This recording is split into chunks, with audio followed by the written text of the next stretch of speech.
ओम नमो ओंकारेश्वर देवताय नमः. ओम नमः शिवाय. ओम नमः शिवाय. अवधूत चिंतन श्री गुरुदेव दत्त.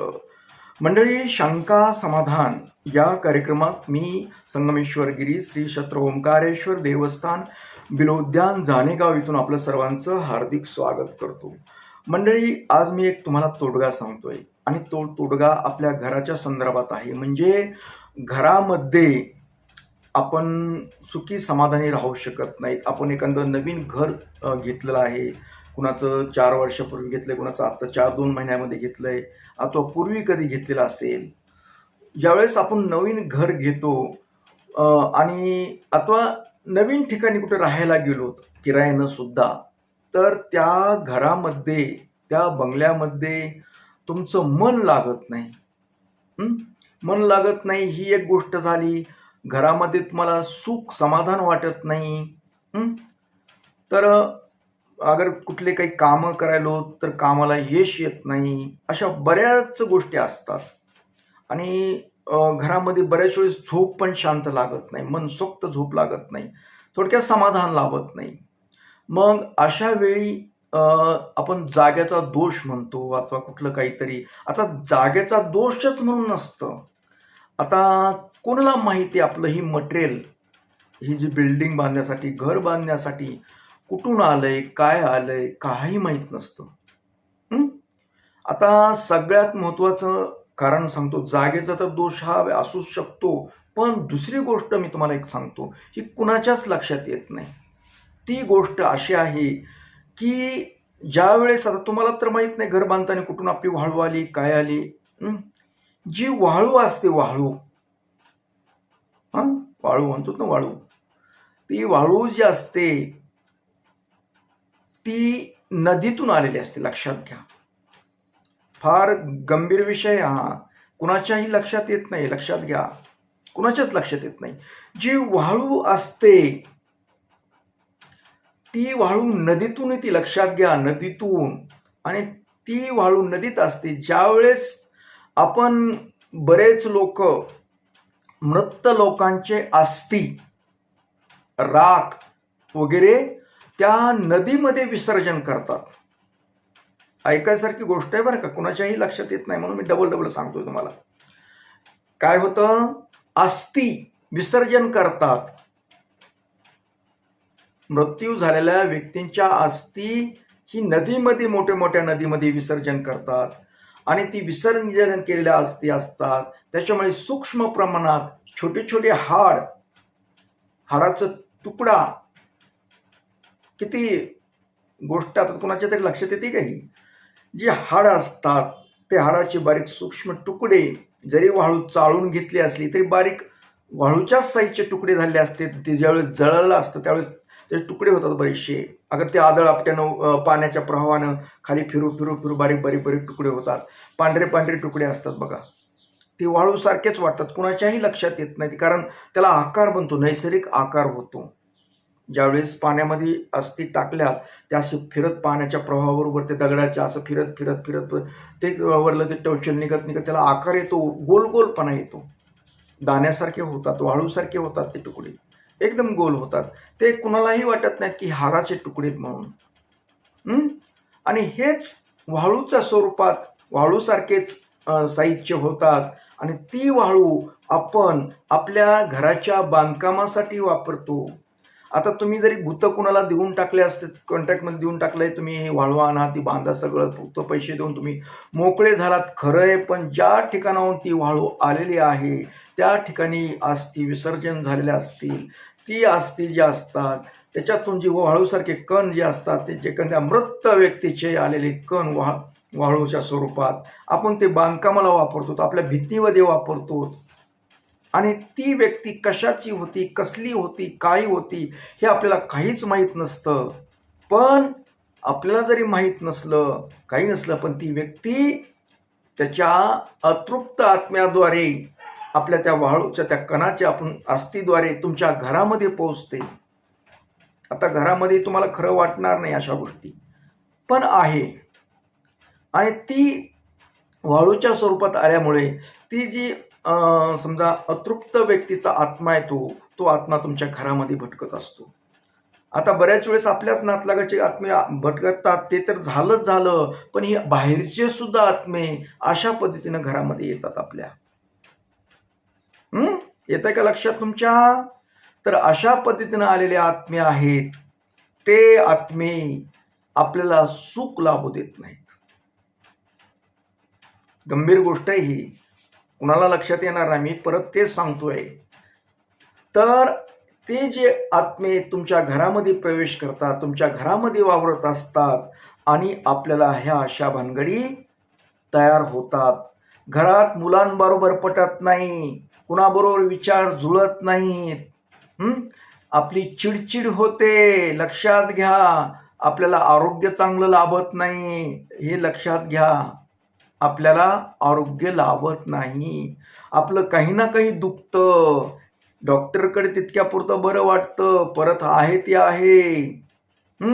जेणेकरून आपल्याला मानसिक समाधान नाही, आरोग्य नीट नाही, घरामध्ये चिडचिड होते, मानसिक तणाव होतो, टेन्शन येतं, सारखं चिडचिड होते, कुणावर बी अचानकपणे उचकतो, खरं बघत नाहीत, खोटं बघत नाहीत, पैशाची विनाकारण वाट लागते, गरज नसताना तिथं पैसा खर्च होतो, आपलं कितीही उत्पन्न असलं तरी कुठं जातं हे आपल्याला कळत नाही. केवळ त्या वाळूच्या कण आलेले त्याच्याबरोबर तो आत्मा तिथे प्रवेश केलाय तुमच्या घरामध्ये.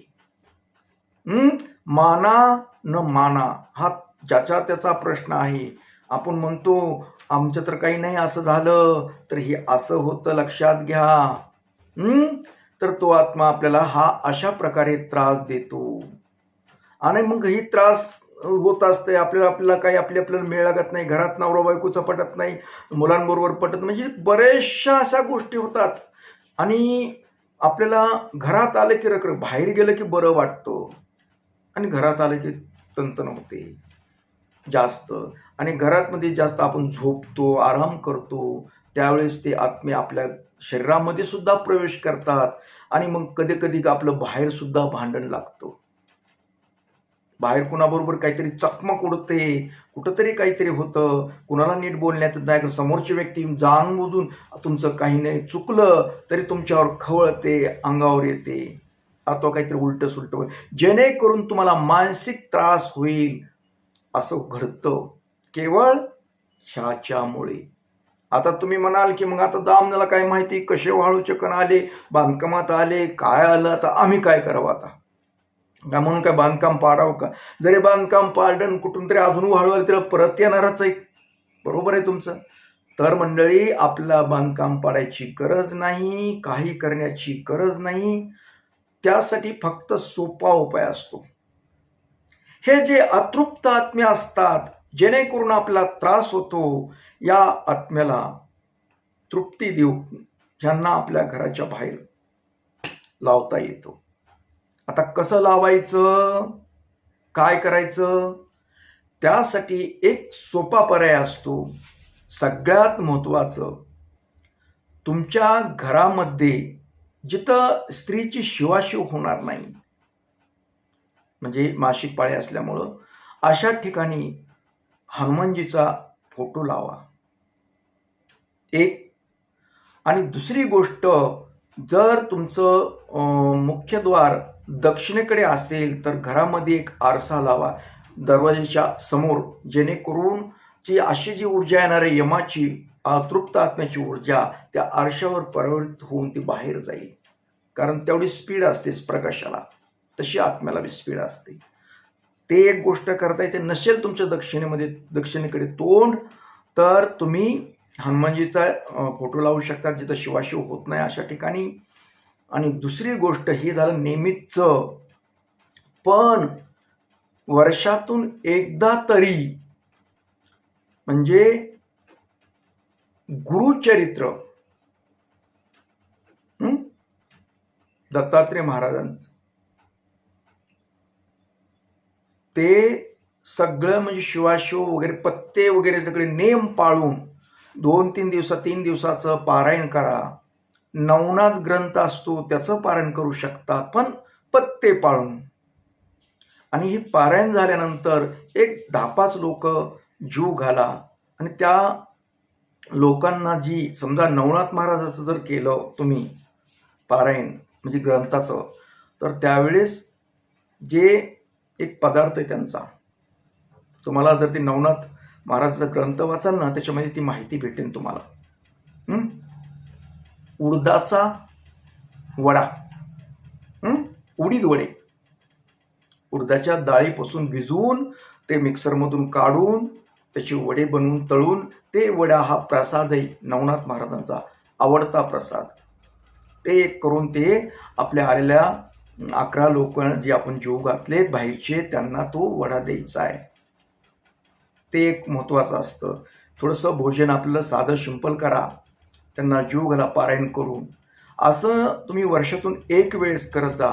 याच्यामुळं जी अतृप्त आत्मे तुमच्या घरामध्ये त्या वाळूच्या ह्याच्यामुळे आलेले आहेत ते तुम्हाला त्रास देणार नाहीत. अगर गुरुचरित्राचं पारायण करत जा. आता श्रावणमध्ये करू शकतात, काही अडचण नाही. अशा पद्धतीनं जर तुम्ही केलं तर तुम्हाला जो समजा तुमच्या जागेचा जरी दोष असो, जागेचा दोष तरी काय असतो, हेच प्रकार आहे जागेच्या दोषामध्ये सुद्धा. त्या जागेमध्ये कुणी पुरलेलं फिरलेलं आत्महत्या केल्याचे काही हाडं फिडं काही गोष्ट अगर जाळलेलं असू शकतं, काहीतरी प्रकार झाले असते म्हणून जागेमध्ये दोष निर्माण होत असतो. तर ही दोष असल्यामुळे असा प्रकार होतो अतृप्त आत्म्याचा. आणि हे घालवण्यासाठी सोपा मार्ग म्हणजे तो. आणि तुम्ही घरामध्ये ते तर करायचं, पण दररोज तुम्ही घरामध्ये जी पुरुष असतील तुमच्या घरामध्ये त्यांनी स्नान करून गुरुमंत्र आणि दत्तात्रय महाराजांचा मंत्र अवधूत चिंतन श्री गुरुदेव दत्त, अवधूत चिंतन श्री गुरुदेव दत्त, अवधूत चिंतन गुरुदेव दत्त, असं जरी आम्ही जप केला 108 वेळा म्हटलं. अगर दत्तात्रय महाराज इतरही मंत्र जप आहेत ते जरी केलं सकाळ संध्याकाळ तरी बी बऱ्यापैकी फरक वाटतो. पण ते पत्ते पाळूनच करायचं, कुठं बिन कशा बी करता येत नाही. ती इतर मी शंभूचा चालतो, तुम्हाला काही बी करता येईल, स्वयंपाक करता असं सांगितलेलं आहे तुम्हाला. जर स्त्रीला जर करायचाच असेल हा मंत्र, तुमच्या घरामध्ये पुरुषच नाही तर तुम्ही स्त्रीही करू शकते, पण पत्ते पाळून सगळे नेम धर्म पाळूनच करायचे असतात. बघा तुम्ही हा प्रयोग हा तोडगा जर केला तर तुमच्या घरामध्ये तुमचे जे अतृप्त आत्म्यानं जो प्रवेश केलेला आहे तो आत्मा तिथे राहणार नाही, राहिला तरी तुम्हाला तो त्रास देणार नाही. आणि घरामध्ये कसं सुख समाधान शांती आनंद, तुमचे अनावश्यक पैसे वगैरे जातात, तुम्हाला आजारपण येईल, तुम्हाला सुख समाधान लावा नाही, सर्व कसं व्यवस्थित म्हणजे निघून जाईल आणि घरामध्ये आनंदी आनंद होईल मंडळी. तर तुम्ही करणार ना.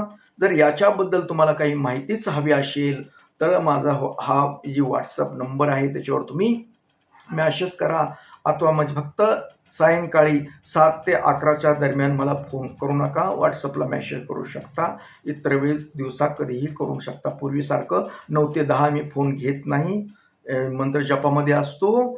तर तुम्हाला याबद्दल काही हवं असेल, माहिती हवी असेल तरी मी माहिती मला जसा वेळ भेटेल तसं तुम्हाला देत राहतो. तर असो मंडळी, आता आपला निरोप घेण्याची वेळ झालेली, परत भेटणारच आहे अशाच एखाद्या तोडग्यासह. तर तोपर्यंत मंडळी ओम नमः शिवाय, जय हिंद, जय भारत, सुखी राहा.